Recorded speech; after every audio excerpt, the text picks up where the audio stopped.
La Universidad de Morelia, a través de la Ingeniería en Videojuegos y la materia de Literatura y Videojuegos, presenta el programa Lecturas Semestrales, un espacio en la evaluación de didáctica presentada hoy, 8 de diciembre del 2012, el cuento El demonio y la perversidad de Edgar Allan Poe, en voz de Luis Daniel Cervantes Vázquez. Como parte de la evaluación semestral de la materia, empecemos. En la consideración de las facultades e impulso de los prima movida del alma humana, los frenólogos han olvidado una tendencia que, aunque evidentemente existe como un sentimiento radical, primitivo, irreductible, los moralistas que lo presidieron también lo habían pasado por alto. Con la perfecta arrogancia de la razón, todos la hemos pasado por alto. Hemos permitido que su existencia escapara a nuestro conocimiento, tan solo por la falta de creencia, de fe, sea fe en la revelación o fe en la cábala.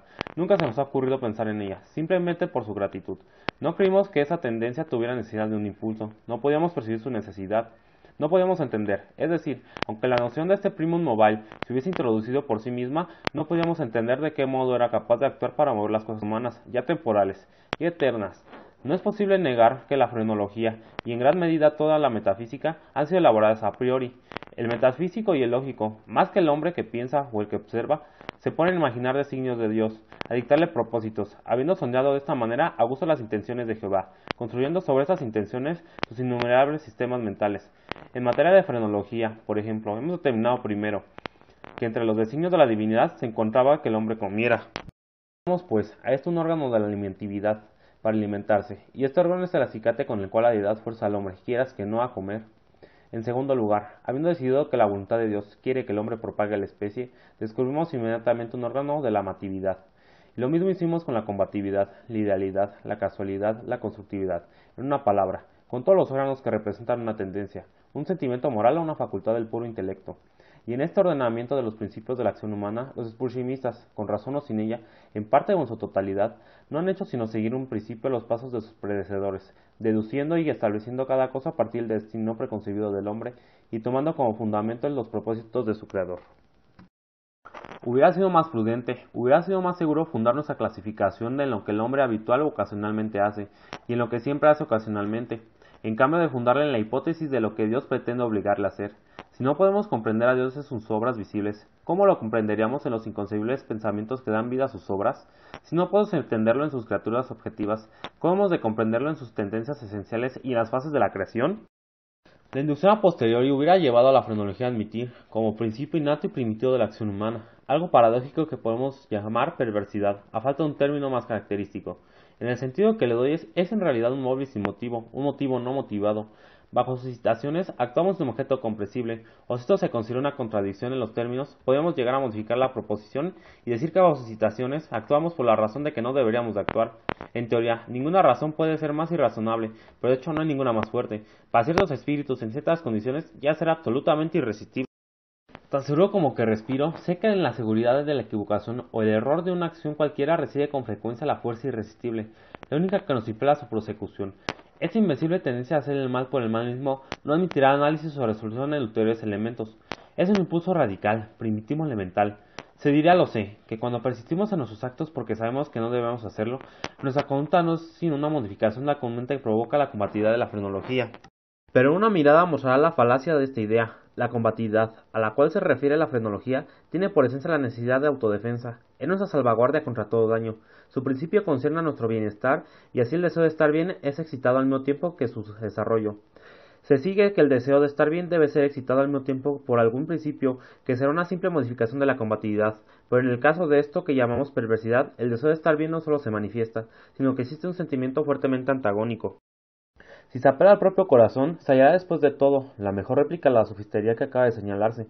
Nadie que consulte con sinceridad su alma y la someta a todas las preguntas estará dispuesto a negar que es una tendencia absolutamente radical.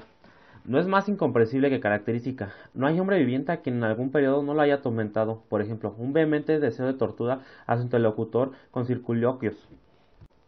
El que habla advierte del desagrado que causa, tiene toda la intención de agradar, por lo demás es breve, preciso y claro. El lenguaje más lacónico y más luminoso lucha por brotar de su boca. Solo con dificultad refrena su curso. Teme y lamenta la cólera que aquel a quien se dirige. Sin embargo, se le ocurre la idea de que puede entregar esa cólera con ciertos incios y ciertos paréntesis. Este solo pensamiento es suficiente. El impulso crece hasta el deseo hasta el anhelo hasta un ansia incontrolable y el ansia desconsentida. Tenemos ante nosotros una tarea que debe ser cumplida velozmente. Sabemos que la demora será ruinosa. La crisis más importante de nuestra vida exige, a grandes voces, energía y acción inmediatas. Ardemos, nos consumimos de ansiedad por comenzar la tarea, y en la anticipación de su magnífico resultado nuestra alma se enardece. Tiene que ser emprendida hoy, y sin embargo la dejamos para mañana. ¿Y por qué? No hay respuesta, salvo que sentimos esa actitud perversa usando la palabra sin comprensión del principio. El día sigue y llega, y con él una ansiedad más impaciente por cumplir con nuestro deber. Pero con ese verdadero aumento de ansiedad llega también un indecible anhelo de postergación, realmente espantosa por lo intolerable. Este anhelo cobra fuerza a medida que pasa el tiempo. La última hora para la acción es hasta al alcance de nuestra mano. Nos entremece la violencia del conflicto interior, de lo definido con lo indefinido, de la sustancia con la sombra. Pero si la contienda ha llegado tan lejos, la sombra es la que vence, luchamos en vano. Suena la hora y doblan a muerto por nuestra felicidad. Al mismo tiempo es el canto del gallo para el fantasma que nos había atemorizado. Vuela, desapareces, somos libres. La antigua energía retorna. Trabajaremos ahora. ¡Ay, es demasiado tarde! Estamos al borde de un precipicio, miramos el abismo, sentimos malestar y vértigo. Nuestro primer impulso es retroceder ante el peligro. Inexplicablemente nos quedamos. En esta graduación, nuestro malestar y nuestro vértigo se confunden en una nube de sentimientos inefables. Por grados aún más imperceptibles, esta nube cobra forma, como el vapor de la botella de donde surgió el genio en las 1001 noches. Pero en esa nube nuestra al borde del precipicio adquiere consistencia una forma mucho más terrible que cualquier genio o demonio de leyenda. Y, sin embargo, es solo un pensamiento, aunque temible, de esos que hilan hasta la médula de los huesos con la feroz delicia de su horror. Es simplemente la idea de lo que serían nuestras sensaciones durante la veloz caída de semejante altura. Y esta caída, esta fulminante aniquilación, ¿por qué la simple razón de que implica la más espantosa y la más abominable entre las más espantosas y abominables imágenes de la muerte, y el sufrimiento que jamás haya presentado a nuestra imaginación? Por esta simple razón la deseamos con más fuerza, y porque nuestra razón nos aparta violentamente del abismo, por eso nos acercamos a él con más ímpetu. No hay en la naturaleza pasión de una impaciencia tan demoníaca como la del que, estremecido al borde de un precipicio, piensa arrojarse en él. Aceptar por un instante cualquier archivo de pensamiento significa la perdición inevitable, pues la reflexión no hace sino apremiarnos para que no lo hagamos, y justamente por eso digo, no podemos hacerlo. Si no hay allí un abrazo amigo que nos detenga, o si fallamos en el súbito esfuerzo de echarnos atrás, nos arrojamos, nos destruimos. Examinamos estas acciones y otras similares. Encontremos que resultan solo el espíritu de perversidad. Las perpetramos simplemente porque sentimos que no deberíamos hacerlo. Más acá o más allá de esto no hay principio inteligible, y podríamos en verdad considerar su perversidad como una insignación directa del demonio si no supiéramos que a veces actúa en fenómeno del bien. Es imposible que acción alguna haya sido preparada con más perfecta deliberación. Semanas, meses enteros medité los medios del asesinato. Rechacé 1000 planes porque su realización implicaba una chance de ser su descubierto. Por fin, leyendo algunas memorias francesas, encontré el relato de una enfermedad casi fatal, sobrevenida a mandarme de Pilau, por obra de una vela accidentalmente envenenada.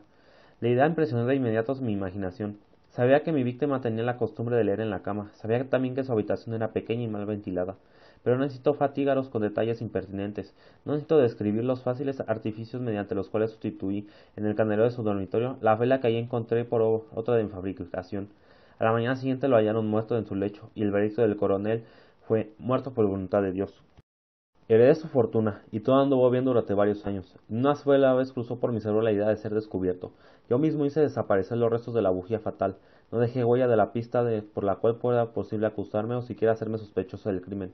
Es inconcebible el magnífico sentimiento de satisfacción que nacía de mi pecho cuando reflexionaba de mi absoluta seguridad. Durante un periodo muy largo me acostumbré a deleitarme en ese sentimiento. Me proporcionaba un placer más real que las ventajas simplemente materiales derivadas de mi crimen. Pero lo sucedió. Por fin, una época en que mi sentimiento agradable llegó, en gradación casi imperceptible, a convertirse en una idea obsesiva, torturante por lo obsesiva. Apenas podía liberarme de ella por momentos. Es harto común que nos fastidie el oído, o más bien la memoria, el machacón estribillo de una canción vulgar o algunos compases triviales de una ópera.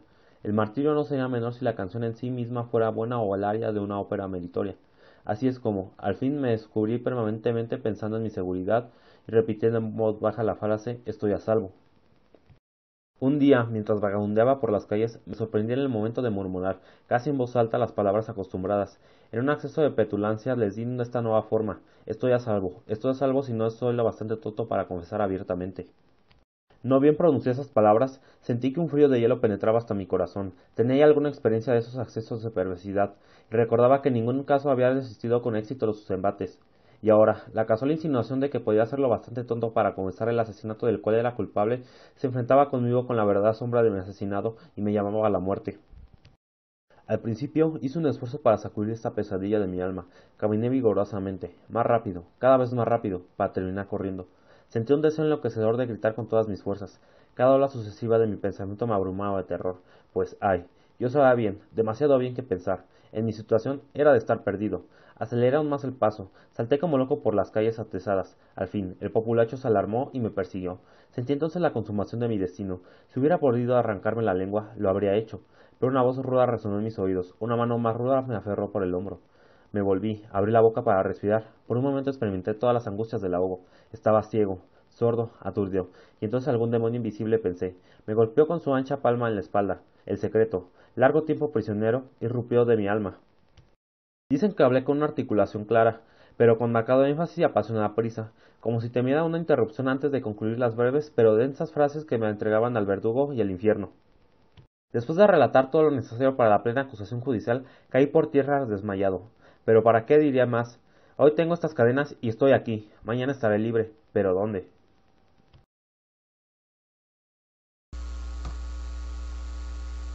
Fin. Gracias por vernos. Denle like si les gustó y compartan este enlace. Y recuerden, la lectura es cultura. Adiós.